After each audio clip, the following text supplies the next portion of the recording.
Hey guys, welcome to M&M IELTS. In today's video, I will be sharing some tips related to a topic that is part of your speaking section, the second part of your speaking section, which is cue card.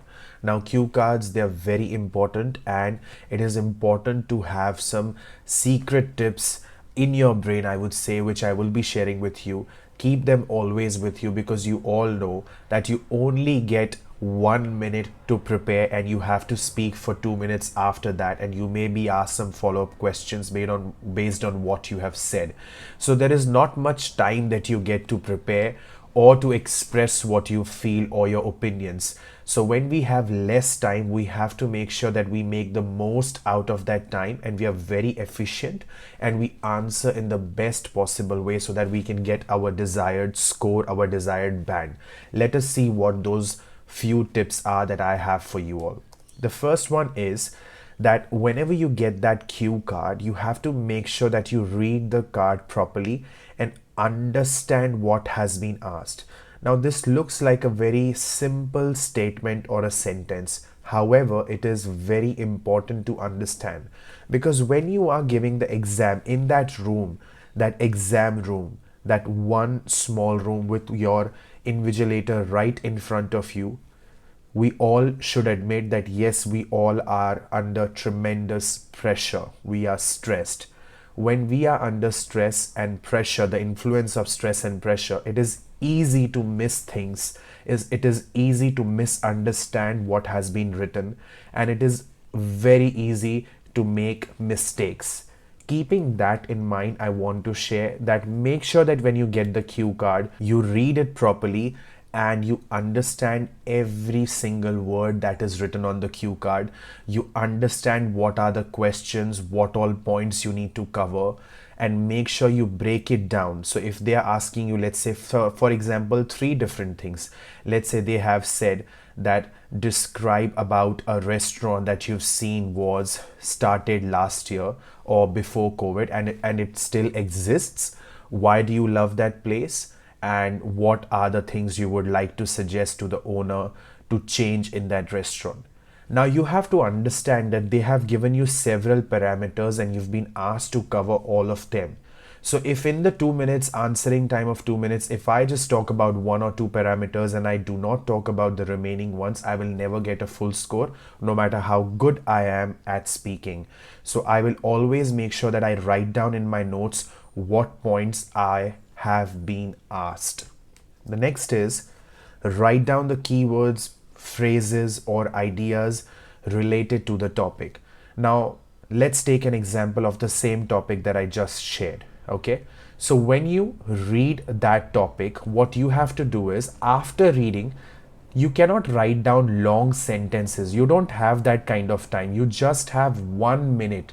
In 1 minute, how much can you do? You have to ask yourself this question. So what is the best possible thing? Pick up the first parameter or the first question that has been asked, or what is the first point that you are supposed to cover. Related to that point, write down a keyword or a phrase. Phrase is what? A group of words. So maybe 2, 3 words, 4 words maximum. Write down something related to that in your notes. Then go to the second parameter or the second question, write down something related to that, as in some keywords, some ideas that you would like to share in your answering time. So, for example, the first question was about a restaurant that you started, not you started, sorry, that you saw was started pre-COVID, before COVID. So maybe just create any name that you have in head. Let's say you don't remember the name of the restaurant, just create any name of the restaurant or write down any name of the restaurant that you like and just write it down and write down when it got started. So for example, let's say you say September 2017, okay, for instance.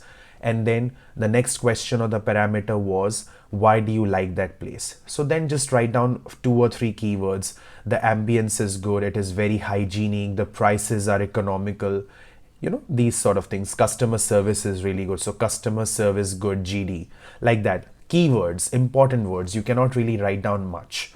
And then the last question or the parameter was, what suggestions would you like to give to the owner to make it a better place?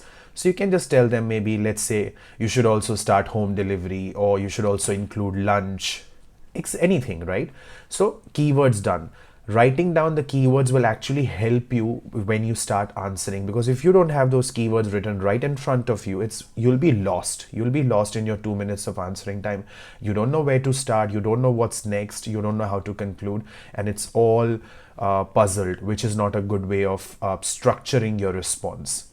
Next is, make sure you have ideas for every point, which I have just shared. A lot of times this happens, and that is, there are three parameters, but the student is so busy in talking about the first parameter. Maybe that parameter is a comfort zone of the student, that 2 minutes are done, and second and third parameter they haven't even touched.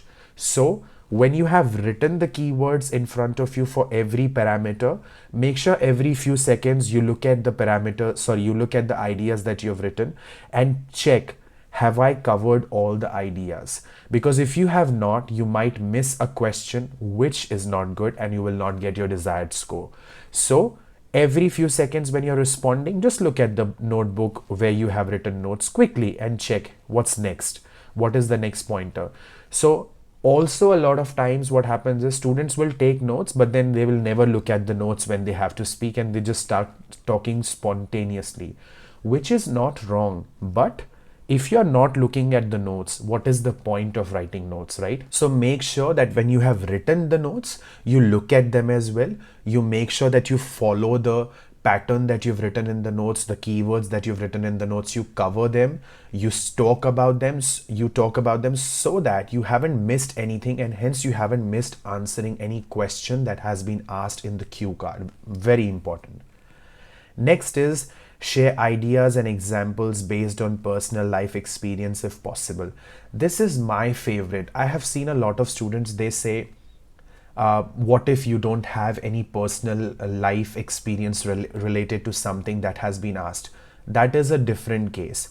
But in IELTS, you'll see that the questions are something that you might have faced at some point in your life. If it's academic, it's general, it is always something that you have definitely faced at least once in your life, okay?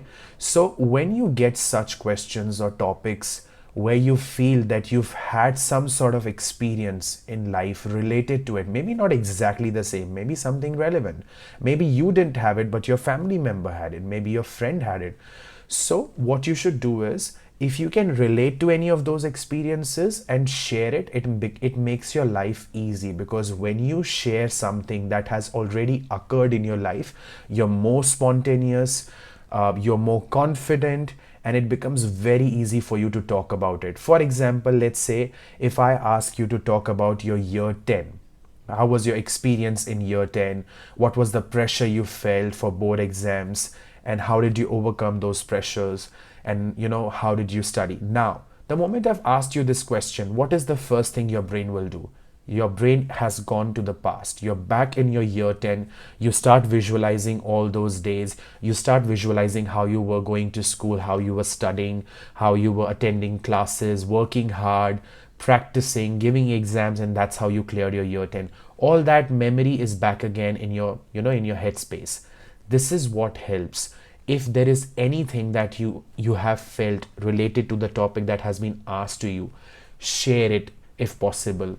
Give some examples that you have faced in life. It will make your answer very neat and clean, and you will be very confident in answering such questions. The next is, record and listen to your responses while you practice. This is something I recommend to every single student, no matter how good you are in speaking, or if you're not that good, any area you belong to. Whenever you practice speaking, I always recommend, put your mobile phone and turn the recorder on. After your recording is finished, after you're done with your speaking practice for that day, before going to the bed, listen to your audios, listen to how you talk, and analyze yourself as well. Whatever I am saying, is it clear? Am I talking fluently, or am I hesitating a lot? Am I repeating a lot? Am I using the same words again and again? Am I nervous? all these things you can feel in your voice when you listen to your audio. And when you practice your speaking the next day, you exactly know what your problem is and you can try and overcome those obstacles. So these were the few tips that I wanted to share with all of you regarding cue card speaking section. If you have any further questions related to cue cards or any other topics related to your IELTS exam, whether it is academic or general, do post that in the comment section below and we are more than happy to make videos on those topics. I wish you all the best and take care. Bye bye.